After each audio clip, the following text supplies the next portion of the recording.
अब से कुछ दिन पहले कनाडा के पीएम जस्टिन ट्रूडो G20 सम्मेलन में हिस्सा लेने के लिए भारत आए थे। इस दौरान जस्टिन ट्रूडो के साथ कुछ ऐसा हुआ जिसकी वजह से जस्टिन ट्रूडो को तय समय से 2 दिन ज्यादा दिल्ली में रुकना पड़ा था। G20 के बाद कनाडा के पीएम ट्रूडो का आधिकारिक प्लेन खराब हो गया था, जिसके बाद ट्रूडो के लिए दूसरा विमान कनाडा से मंगवाना पड़ा था। इस घटना को लेकर कनाडा के रक्षा मंत्री ने भारत को उकसाने वाला बयान दिया है। दरअसल कनाडा के रक्षा मंत्री बिल ब्लेयर ने ट्रूडो के विमान के खराब होने के पीछे भारत का हाथ बताया है। जानकारी के लिए आपको बताएं तो ट्रूडो के प्लेन में कुछ खराबी आ गई थी, जिसकी वजह से ट्रूडो तय समय से अपने देश वापस नहीं लौट सके थे।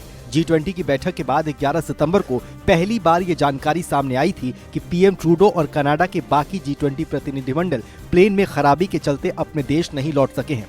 हालांकि मीडिया रिपोर्ट में ये बात भी सामने आई है कि ट्रूडो के विमान में खराबी के बाद भारत की तरफ से उन्हें एयर इंडिया 1 के प्रयोग की पेशकश की गई थी, लेकिन इस प्रस्ताव को कनाडा ने मानने से इनकार कर दिया था। लेकिन कनाडा के रक्षा मंत्री ने ट्रूडो के नक्शे कदम पर चलते हुए इसका आरोप भारत पर ही मढ़ना शुरू कर दिया है। हालांकि कनाडाई रक्षा मंत्री के इस बयान को लेकर बाद में कनाडा की तरफ से सफाई भी दी गई है। जैसे ही विवाद बढ़ा तो ब्लेयर के प्रेस सचिव डैनियल मेंडेन को सफाई देनी पड़ी। उन्होंने एक बयान जारी कर कहा कि कनाडा के पास ये मानने का कोई कारण नहीं है कि इसे जानबूझकर नुकसान पहुंचाया गया था। विमान में कुछ तकनीकी समस्या थी। इन सब के बीच G20 के दौरान एक और वाकया बेहद चर्चाओं में रहा। दरअसल G20 में हिस्सा लेने के लिए भारत आए ट्रूडो के लिए दिल्ली के एक बड़े होटल में स्पेशल कमरों की व्यवस्था की गई थी, जिसमें बुलेट प्रूफ कांच के साथ साथ सुरक्षा के लिहाज से कई अहम इंतजाम किए गए थे। लेकिन जस्टिन ट्रूडो ने भारत की तरफ से दिए गए आधिकारिक कमरों में रहने से इनकार कर दिया और ट्रूडो ने उसी होटल के एक सामान्य कमरे को चुना।